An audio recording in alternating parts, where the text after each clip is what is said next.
हरि ओम।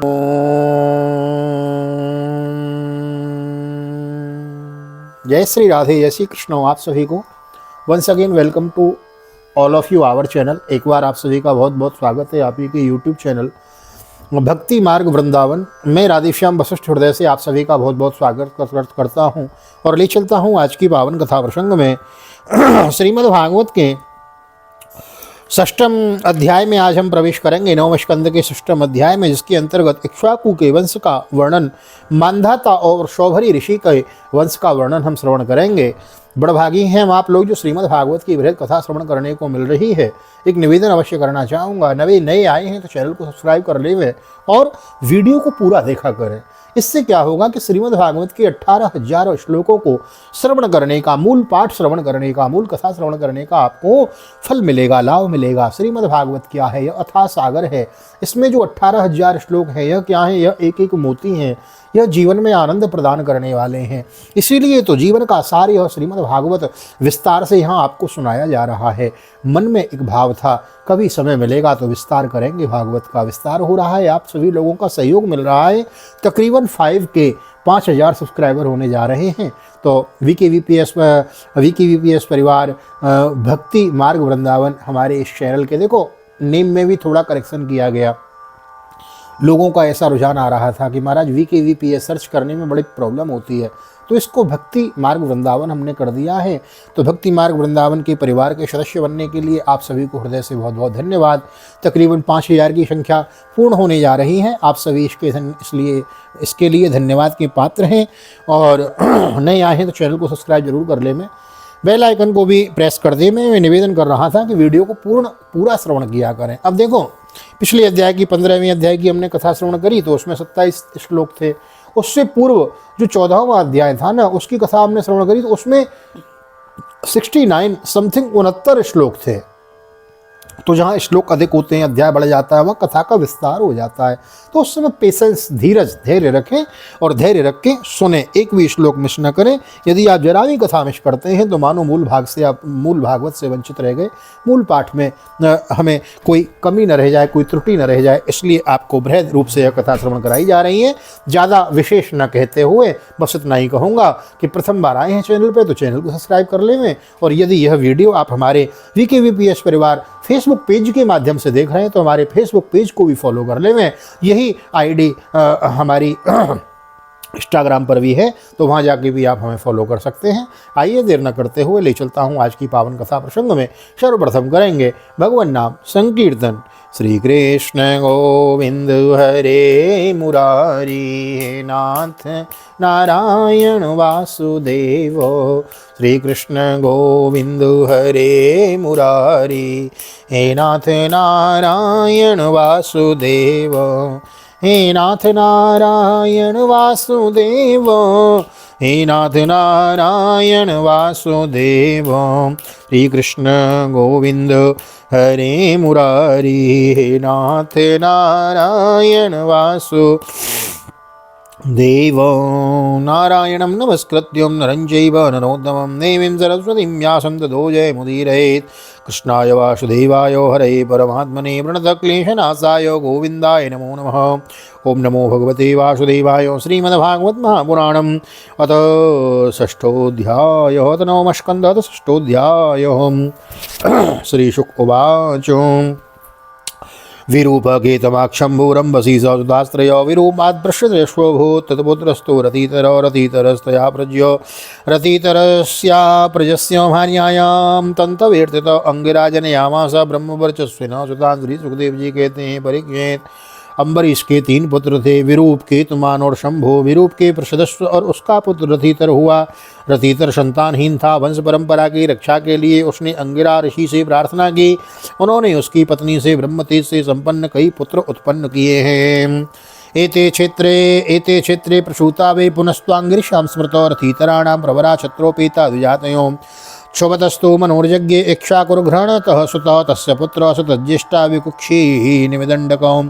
तेषां पुरस्तादवन्नार्यावर्ते नृपां नृप 25 त्रयो मध्ये परिण्यत।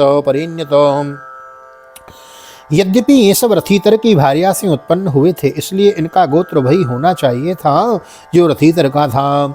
फिर वे आंग्रश ही कहलाए।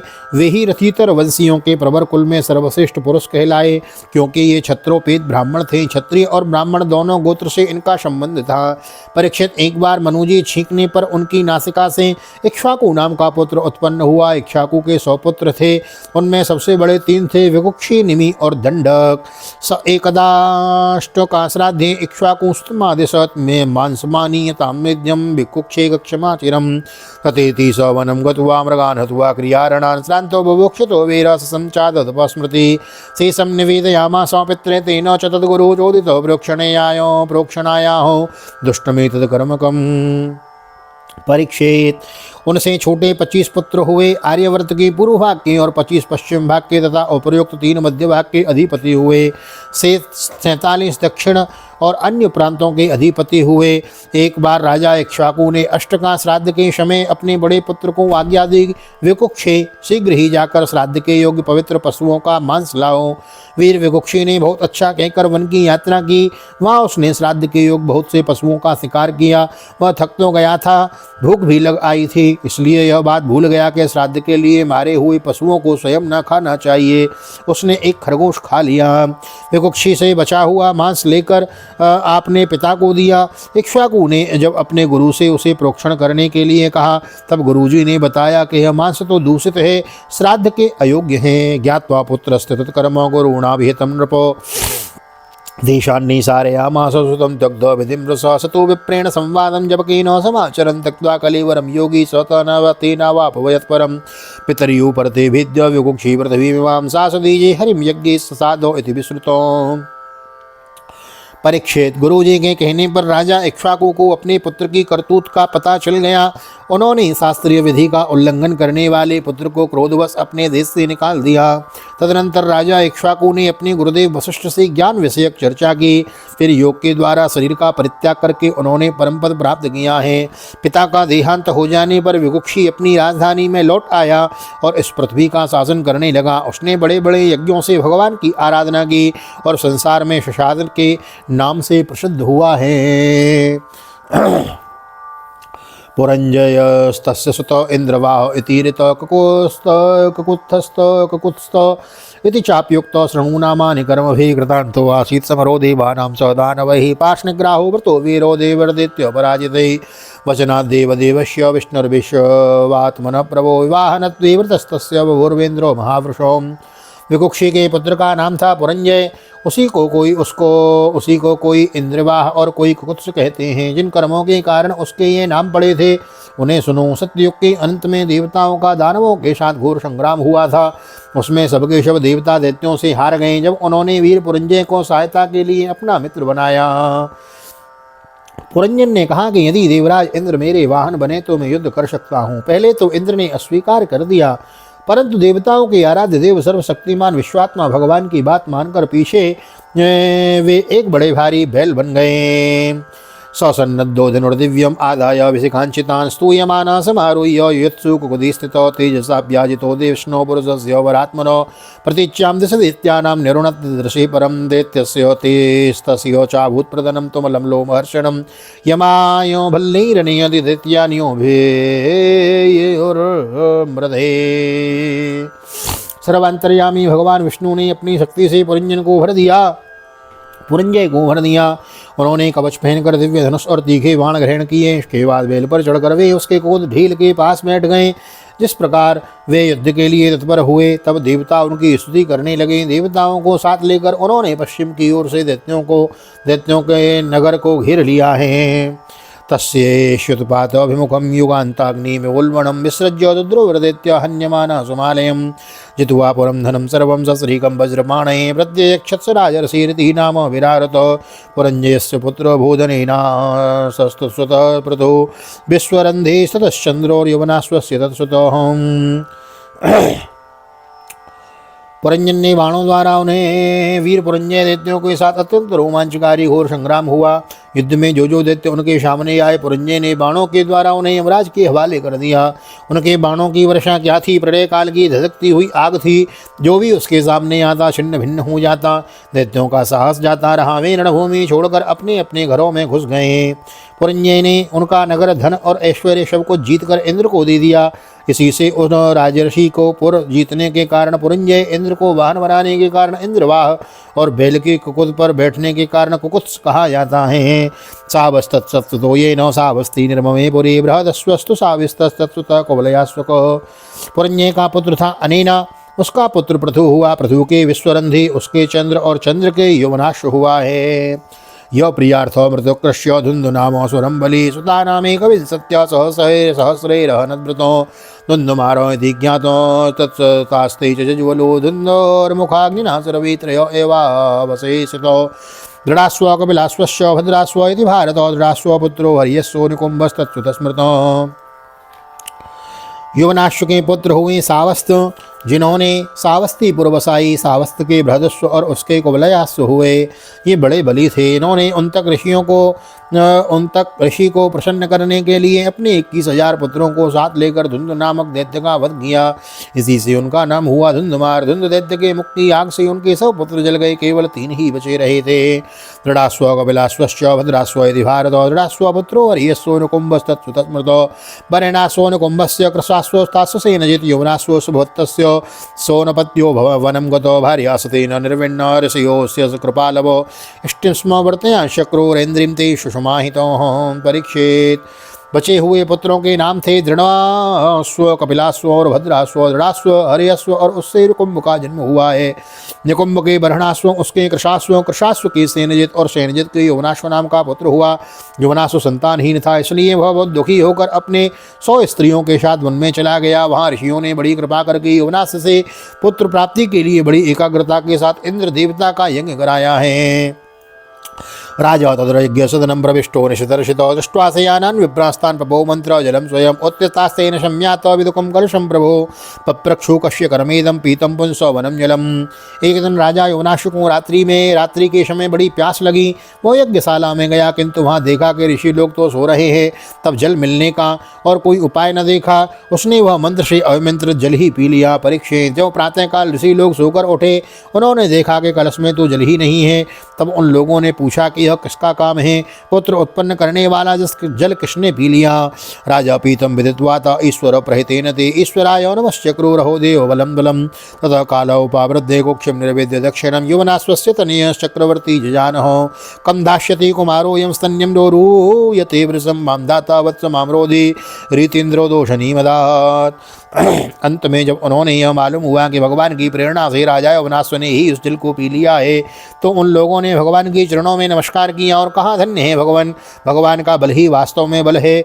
इसके बाद प्रसव का समय आने पर यौवनाश्व की दाहिनी कोख फाड़कर उसके एक चक्रवर्ती पुत्र उत्पन्न हुआ है। ततः कालों पावृत्ते कुक्षं निर्विद्य दक्षिणं यौवनाश्वस्य तनयः चक्रवर्ती जजानः कं दास्यति कुमारोऽयं स्तन्यं रोरूयते वृषं मां धाता वत्स माम्रोधि रीतीन्द्रो देशनीमदात्। उसे रोते देख ऋषियों ने कहा, यह बालक दूध के लिए बहुत रो रहा है, अतः किसका दूध पिएगा। तब इंद्र ने कहा, मेरा पिएगा। माम धाता बेटा तू रो मत। यह कहकर इंद्र ने अपनी तर्जनी उंगली उसके मुंह में डाल दी है। न ममारो पिता तस्यो विप्रदेव प्रसादतो यौवनाश्वोऽथरा तत्रैव तपसा सिद्धिमन्वगात् त्रशीय दस्यूरितीन्द्रोऽङ्गं विददे नाम तस्य वै यस्मात् त्रसन्ति यद्विघ्ना दस्यवो रावणादयो यौवनाश्वोत्तमान्धाता चक्रवर्त्यवनिं प्रभुं तद्दीपवती मेघसाच्युत तेजसो। उसके मुँह में डालनी ब्राह्मण और देवताओं के प्रसाद से उस बालक के पिता यौवनाश्व की भांति यौवनाश्व की भी मृत्यु नहीं हुई, वह वहीं तपस्या करके मुक्त हो गया। परीक्षित, इंद्र ने उस बालक का नाम रखा दृषदस्यु, क्योंकि रावण आदि दस्यु लुटेरे उसके उद्विग्न एवं भयभीत रहते थे। यौवनाश्वोत्तमान्धाता चक्रवर्तिनो वनिं प्रभुं सप्तदीपवती मेघसाच्युत तेजसो ये च यज्ञं कृतभिरात्मविदो भूरि दक्षिणे सर्वदेवमयं स देवं सर्वात्मको मतीन्द्रियं द्रव्यं मन्त्रो विधिर्यज्ञो यजमानस्तदर्त्विजो धर्मो देशश्च कालश्च सर्वमेतद्यदात्मकं यावत् सूर्य उदेति स्म यावच्च प्रतिष्ठति सर्वं तद् यौवनाश्वस्य मान्धात्वं क्षेत्रमुच्यते। युवनाश के पुत्र मांधाता तस्य दस्यु चक्रवर्ती राजा हुए। भगवान के तेज से तेजस्वी होकर उन्होंने अकेले ही सातों द्वीप वाली पृथ्वी का शासन किया। वे यद्यपि आत्मज्ञानी थे, उन्हें कर्म कांड की कोई विशेष आवश्यकता नहीं थी, फिर भी उन्होंने बड़ी बड़ी दक्षिणा वाले यज्ञों से उन यज्ञ स्वरूप प्रभु की आराधना की, जो स्वयं प्रकाश सर्वदेव स्वरूप सर्वात्मा एवं इंद्रियातीत हैं। भगवान के अतिरिक्त और हैं ही क्या।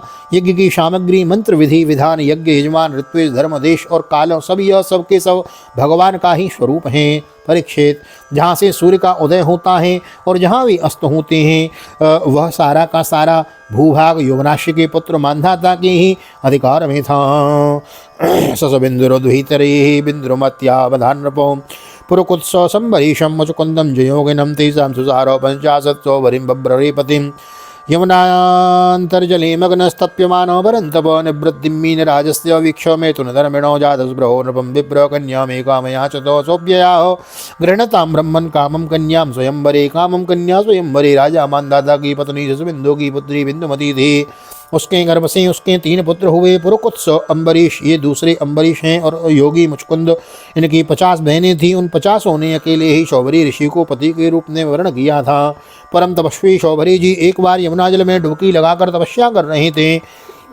वहाँ उन्होंने देखा कि एक मत्स्यराज अपनी पत्नियों के साथ बहुत सुखी हो रहा है। उसके इस सुख को देखकर ब्राह्मण शौभरी के मन में भी विवाह करने की इच्छा जाग उठी। उन्होंने राजा मांधाता के पास आकर उनकी 50 कन्याओं में से एक कन्या मांगी। राजा ने कहा, ब्राह्मण कन्या स्वयंवर में आपको चुन लें तो आप उन्हें ले जाएं।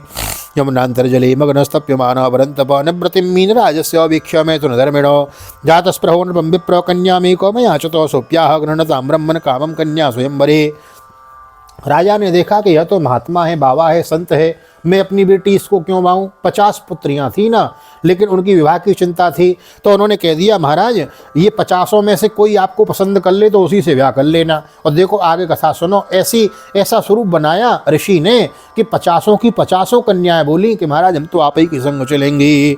सौ विचिन्त्य प्रियां स्त्रीणाम जरठो योमशम्मत बलि पलित एक एजत क इत्यहं प्रत्युदारतो शादेशे तथात्मानं सुस्रस्त्रीणाम भीप्सितं किं पुनर्मनुजेन्द्राणामिति व्यवसितः प्रभो मुनि प्रवेशतः छत्रा कन्यान्तः पुरमृद्धिमत् प्रतश्च राजकन्याभिरेक 50 तस्यां कालिरभूद्भूया तदर्थे पोह्य सौव्रतम् ममानुरूपो नायं वेति तद्गतचेतसां। शौभरी ऋषि राजा मांधाता का अभिप्राय समझ गए।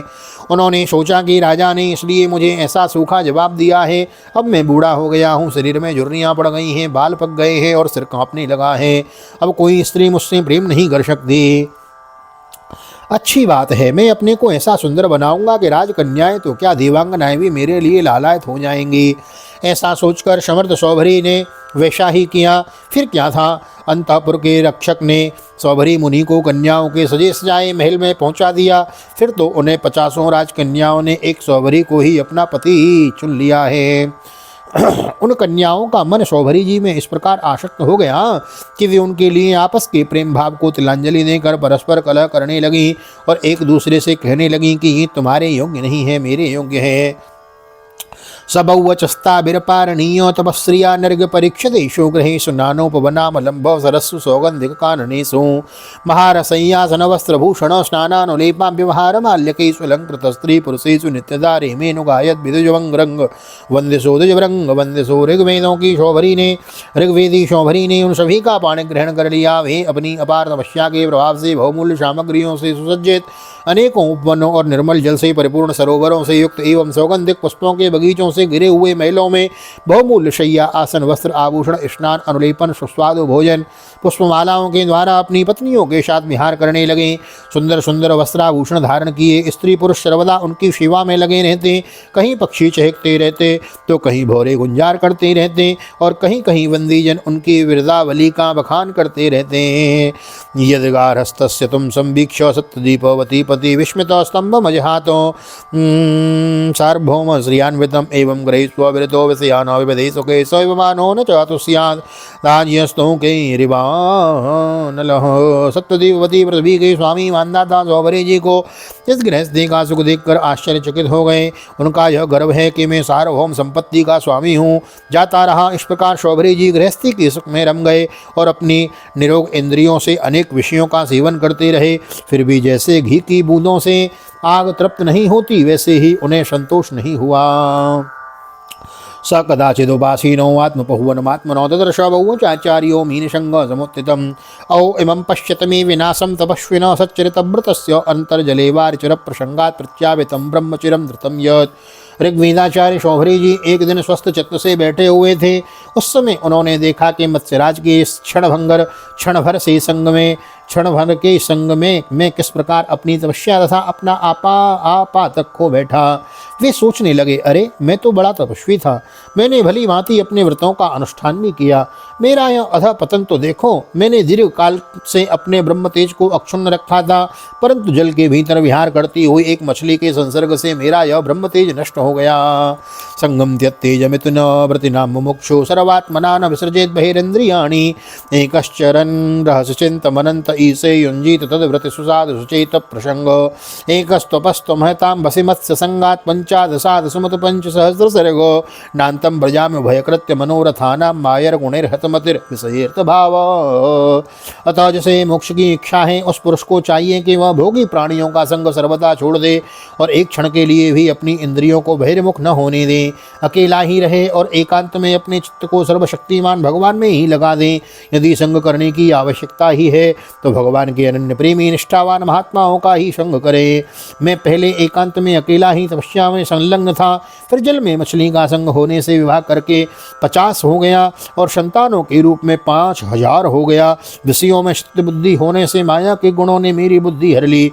अब तो लोक और परलोक के संबंधों में मेरा मन इतनी लालसाओं से भर गया है कि मैं किसी तरह उनका पार नहीं पा सकता। एवं वसन गृहे कालम विरक्तो न्यासमास्थितो वनम जगाम मुनियस योस्तत्पत्न्यो पतिदेवतो तत्र तत्वा तपस्तीक्ष्णमात्मकर्षणमात्मवान सहेवाग्निभिरात्मानं यूय परमात्मनि ही। इस प्रकार विचार करते हुए वे कुछ दिनों तक तो घर में ही रहे। फिर विरक्त होकर उन्होंने संन्यास ले लिया और वे वन में चले गए। अपने पति को ही सर्वस्व मानने वाली उनकी पत्नियों ने भी उनके साथ ही वन में यात्रा की। वहाँ जाकर परम संयमी सौभरी जी ने बड़ी घोर तपस्या की, शरीर को सुखा दिया और आहवाहनी आदि अग्नियों के साथ ही अपने आप को परमात्मा में लीन कर दिया है। सा स्वपत्निर्महाराज निरीक्षाध्यात्मिकीं गतिम अन्वीयुस्तत्प्रभावेण अग्निम शांतोमिवाचसौ। परीक्षित उनकी पत्नियों ने जब अपने पति सौभरी मुनि को आध्यात्मिक गति देखी, तब जैसे ज्वालाएं शांत अग्नि में लीन हो जाती हैं, वैसे ही वे उनके प्रभाव से सती होकर उन्हीं में लीन हो गईं। उन्हीं की गति को प्राप्त हुई हैं। तो श्रीमद्भागवते महापुराणे पारमहंस्यां संहितायां नवम स्कंधे हैं सौभर्याख्याने षष्ठोत्सव श्री बालकृष्ण चरणार्पणमस्तु। कृष्णाय वासुदेवाय हरे परमात्मने प्रणतक्लेशनाशाय गोविंदाय नमो नमः। हरे कृष्ण कृष्ण कृष्ण हरे हरे, हरे राम राम राम हरे हरे। राधे कृष्ण कृष्ण कृष्ण राधे राधे, राधे श्याम श्याम राधे राधे। पूर्ण राधा गोविंद भगवान की जय, श्री निम्बार्क भगवान की जय, राधा सर्वेश्वर भगवान की जय, श्रीमद्भागवत महापुराण की जय, श्री वेदव्यास जी महाराज की जय, सुखदेव जी महाराज की जय, राजा परीक्षित जी महाराज की जय, राजा रामचंद्र भगवान की जय, श्री हनुमान जी महाराज की जय, गोवर्धन नाथ की जय, यमुने महारानी की जय, वृंदावन माँ के बिहारी लाल की जय, गैया मैया की जय, तुलसी मैया की जय, अपने अपने माता पिता की जय, सतगुरुदेव भगवान की जय, आज के आनंद की जय। जय जय श्री राधे, जय श्री राधे, जय श्री राधे श्याम, जय जय राधे, जय जय श्याम। सबको मिले वृंदावन धाम, ऐसी प्रार्थना मेरी ठाकुर जी के चरणों में। और यहाँ तक वीडियो बने हैं तो वीडियो को लाइक कर दीजिए, शेयर कर दीजिए, नए आए हैं तो चैनल को सब्सक्राइब कर लीजिए। एक निवेदन अवश्य करना चाहूँगा कि जब कथा का अध्याय का थोड़ा विस्तार हो जाता है, जैसे अभी यह कथा हमने श्रवण करी, इसमें 55 श्लोक थे, 55 श्लोक थे, थोड़ा विस्तार हो गया। आपको ऐसा लगे कि विस्तार से कथा है तो चलो छोड़ देते हैं, कल श्रवण कर लेंगे, तो मिस हो जाएगी, छूट जाएगा आपसे। 18,000 श्लोक है ना, उसके लिए आवश्यक है मूल पाठ श्रवण करने के लिए कि आप पूरा वीडियो शुरू से अंत तक देखें, पेशेंस बनाए रखें, पूर्ण वीडियो देखें, तभी श्रीमद् भागवत की पूर्ण कथा का लाभ आपको प्राप्त होगा। यह प्रयास चला हुआ है। यदि हमारा प्रयास अच्छा लग रहा हो तो वीडियो को लाइक करें, शेयर करें, चैनल को सब्सक्राइब कर देवें, बेल आइकन को भी प्रेस कर देवें। मिलते हैं अगली वीडियो में। बड़ी सुंदर 9वें स्कंद के 7वें अध्याय में हम प्रवेश करेंगे। राजा त्रिशंकु और हरिश्चंद्र की कथा में हम प्रवेश करेंगे। तो आइए मिलते हैं अगली वीडियो में। तब तक के लिए श्रीधाम वृंदावन से आप सभी को हृदय से प्यार भरी जय श्री राधे, जय श्री कृष्ण, हरि ओम।